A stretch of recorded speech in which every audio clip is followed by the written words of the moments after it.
Ravi Prakash Siliconandhra hospital Kuchipudi super speciality వైద్య సేవలు పూర్తిగా ఉచితం. కూటమి అధికారంలోకి వచ్చిన తర్వాత ఇచ్చిన హామీల్ని ఒకదాని తర్వాత ఒకటి అమలు చేస్తూ వస్తున్నారు. ఈ నేపథ్యంలో రేపు కీలకమైన అన్నా క్యాంటీన్‌ని ప్రారంభించబోతున్నారు. రాష్ట్ర వ్యాప్తంగా మొదటి దశలో 100 అన్నా క్యాంటీన్‌లు ప్రారంభించబోతున్నారు. ఉమ్మడి కృష్ణా జిల్లా గుడివాడలో రేపు ముఖ్యమంత్రి చంద్రబాబు నాయుడు చేతుల మీదుగా మొదటి అన్నా క్యాంటీన్ ప్రారంభం కాబోతుంది. దీనిపైన మనతో మాట్లాడడానికి విజయవాడ ఎంపీ కేశినేని చిన్ని ఉన్నారు, మాట్లాడదాం. సార్, కూటమి అధికారంలోకి వచ్చిన తర్వాత హామీలు ఒక్కొక్కటిగా అమలు చేస్తున్నారు. రేపు అన్నా క్యాంటీన్‌లు ప్రధానమైంది. చాలామంది పేదవాళ్ళు ఎదురు చూస్తున్నటువంటి అన్నా క్యాంటీన్ ప్రారంభం కాబోతున్నాయి. ఏం చెప్తారు? ముందు అన్నా క్యాంటీన్లను ప్రారంభించబోతున్నాం మా నాయకుడు నారా చంద్రబాబు నాయుడు గారికి ధన్యవాదాలు.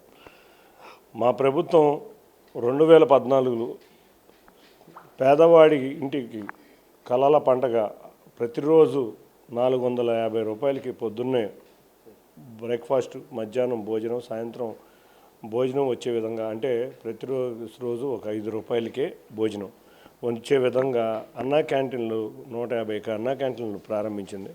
నిజంగా చూస్తే ఆ రోజు ప్రతి ఒక్కళ్ళు కూడా విజయవాడ నగరంలో ముఖ్యంగా ఎంతోమంది కార్మికులు పొద్దున్నే 6 గంటలకి ఇంటి నుంచి బయలుదేరి మళ్ళీ సాయంత్రం 7:30 నుంచి 8 గంటలకి ఇండ్లు చేరే సమయం కాబట్టి వాళ్ళకి భోజనం 5 రూపాయలకే ఇచ్చే విధంగా, అంటే రాష్ట్రం మొత్తం మీద రకరకాల పేద వర్గాలందరికీ చూస్తే అప్పుడు అన్నా క్యాంటీన్లు కూడా మంచి ఒక ఏసీ రెస్టారెంట్లు ఎట్లా ఉండేదో ఆ విధంగా తయారు చేసి మంచి డిజైన్తో రెడీ చేసి వేడిగా హాట్ ప్యాకులతో ఆ రోజు నారా చంద్రబాబు నాయుడు గారు అన్నా క్యాంటీన్లు ప్రారంభిస్తే ఈ ప్రభుత్వం, గత వైఎస్ జగన్ ప్రభుత్వం పేదవాడి ఆకలిని కూడా మట్టికొట్టి అన్నా క్యాంటీన్లు రద్దు చేయడం జరిగింది. నిజంగా మనం చూస్తే అన్నా క్యాంటీన్లు పేదవాడి భోజనం చేసే క్యాంటీన్లు, 5 స్టార్లో ఉండి భోజనం చేసేవాళ్ళు ఎవరు అన్నా క్యాంటీన్లకు రారు కదా.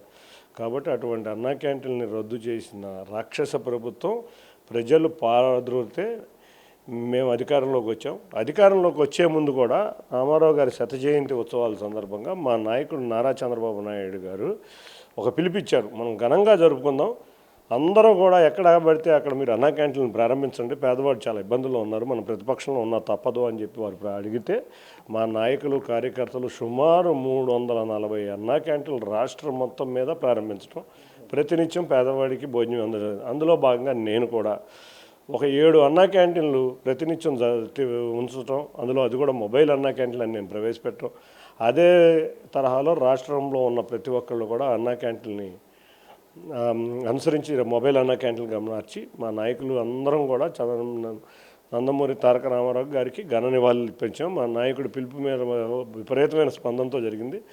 మళ్ళీ ఆయన ఒకటే మాట అన్నారు ఎలక్షన్ సమయంలో, రాగానే 100 రోజుల్లో అన్నా క్యాంటీన్లు ప్రారంభిస్తా అన్నారు. వారి మాట మీద నిలబడే వ్యక్తే కాబట్టి ఆయన రేపు స్వతంత్ర దినోత్సవం సందర్భంగా గుడివాడలో అన్నా క్యాంటీన్ ప్రారంభించడం మా అందరికీ ఆనందంగా ఉంది. పేదవారు అయితే చాలా ఆనందంగా ఉన్నారు. చూస్తే మొన్న కూడా పెన్షన్లు మేము ఏప్రిల్ నుంచి ఇస్తామన్నట్టే 7,000 రూపాయలు 3 నెలలు అది కూడా బకాయిలతో కలిపి మేము జూలైలో పెన్షన్ ఇవ్వడం జరిగింది. అట్లాగే ఆగస్టులో కూడా 4,000 రూపాయలు పెన్షన్ ఇవ్వడం జరిగింది. ప్రభుత్వ ఉద్యోగులు ఎవరైనా ఉన్నా కూడా వాళ్ళందరూ కూడా 1వ తారీఖు జీతం తీసుకుంటాం అనేది ఎన్నో సంవత్సరాల నుంచి జరగట్లేదు. అది మేము రాగానే మళ్ళీ 1వ తారీఖు నుంచి జీతం తీసుకున్నారు.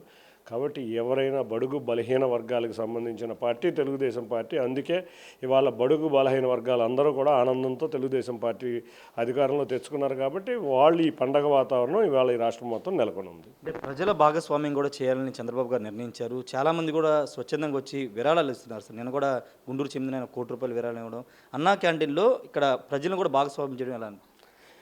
చంద్రబాబు నాయుడు గారు ఎప్పుడైనా కూడా వినూత్నమైన ప్రయోగాలు చేస్తూ ఉంటారు. మీరు చూస్తే తిరుమల తిరుపతి దేవస్థానం అన్నదాన కార్యక్రమాలకు కూడా ట్రస్ట్ ఏర్పాటు చేసి అన్నదాన ట్రస్ట్కి విరాళాలు ఇవ్వమంటే ఇవాళ ఆ ట్రస్ట్లో ఉన్న సొమ్ముతో వచ్చే వడ్డీతో అన్నదాన కార్యక్రమాలు జరుగుతున్నాయి. అంటే ఆయన ఆలోచన సరళ ఆ విధంగా ఉంటుంది. అట్లాగే ఆయన కొత్తగా అన్నా క్యాంటీన్కి కూడా ఒక ట్రస్ట్ ఏర్పాటు చేయటం, ప్రజలందరి నుంచి కూడా మీరు స్తోమత ఉన్నవాళ్ళు ఎంతో కొంత దీనికి సాయం చేయమని వారు అనటంతో తప్పకుండా రాష్ట్ర ప్రజల నుంచి విశేష స్పందన వస్తుంది. ఎందుకంటే వాళ్ళ రాష్ట్ర ప్రజలకు చాలామందికి తెలుసు వాళ్ళ రాష్ట్ర పరిస్థితి బాగాలేదు, అయినా చంద్రబాబు నాయుడు గారు లాంటి వ్యక్తే ఉండాలి.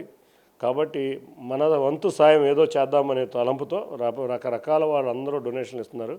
తప్పకుండా రాబోయే కాలంలో తిరుమల తిరుపతి దేవస్థానం అన్నప్రసాదం ట్రస్ట్ ఏ విధంగా పనిచేస్తుందో అదేవిధంగా భారీ విరాళాలతో ఈ అన్నా క్యాంటీన్ అనేది ఈ రాష్ట్ర ప్రజల యొక్క ఆకలిని తీర్చే విధంగా ఎవరి మీద ఆధారపడకుండా, ప్రభుత్వం మీద కూడా ఆధారపడకుండా జరగాలని మేము అందరం కోరుకుంటున్నాం. నిన్న జోగి రమేష్ తనయుడు అరెస్టు వద్ద రాజకీయంగా ఆయన కూడా విమర్శలు చేశారు. నా మీద కక్ష ఉంటే తీర్చుకోండి, నా కుమారుని ఎందుకు ఇబ్బంది పెడుతున్నారంటే ఆయన కామెంట్ చేశారు.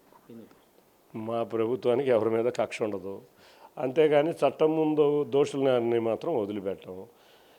ప్రభుత్వం సీజ్ చేసిన అగ్రిగోల్డ్ భూములు, దానికి డాక్యుమెంట్ ఉంది.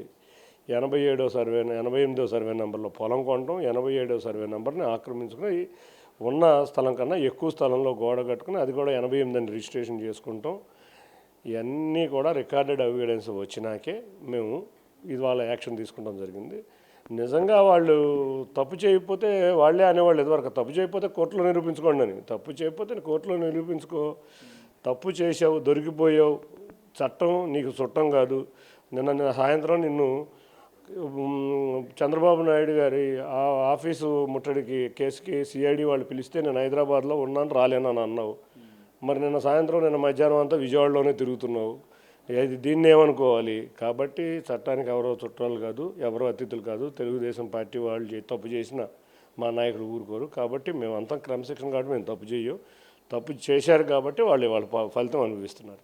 చంద్రబాబు ఇంటి మీదకి నేను నిరసన తెలియజేయడానికి మాత్రం వెళ్ళాను, దాడి చేయడానికి వెళ్ళలేదని నిన్న ఆయన మా టీవీతో కూడా మాట్లాడుతున్నారు. ఎందుకు ఆయన ఇప్పుడు వాళ్ళు మాట్లాడుకుని లాభం ఏముంది? ఆ రోజు నేను దాడి చేశాను అన్నాడు, ఇవాళేమో నేను చేయలేదు అంటున్నారు. ఇప్పుడు దానికి దీనికి సంబంధం ఏముంది? ఆ కేసు గురించి కాదు కదా ఇది.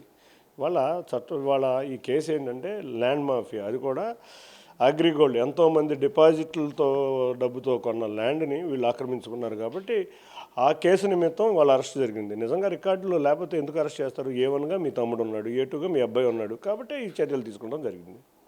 Thank you sir. ఖచ్చితంగా అన్నా క్యాంటీన్లు అనేవి అంటే చంద్రబాబు ముందస్తు ఆలోచనలో భాగంగా ప్రజలను భాగస్వామ్యం చేస్తూ అన్నా క్యాంటీన్ నిర్వహణ చేస్తున్నాం. రాష్ట్ర ప్రజలకు ఇచ్చిన హామీలు ఒక్కొక్కటిగా నెరవేర్చుకుంటూ వస్తున్నామని కేసీఆర్ చిన్ని చెప్తున్నారు. అగ్రిగోల్డ్ భూములను కొనుగోలు చేసి ఆధారాలతో దొరికినటువంటి జోగి రమేష్ తనయుడు ఇప్పుడు నీతి వ్యాఖ్యలు మాట్లాడడం ఏంటని కూడా కేసీఆర్ చిన్ని ప్రశ్నిస్తున్నారు. కెమెరా పర్సన్ శ్రీనివాస్తో రాజేష్ RTV విజయవాడ నుండి. మరిన్ని వీడియోస్ కోసం ఛానల్ సబ్స్క్రైబ్ చేయండి, లేటెస్ట్ అప్డేట్స్ కోసం వాట్సాప్ ఛానల్ ఫాలో చేయండి అండ్ లింక్ డిస్క్రిప్షన్ లో ఉంది.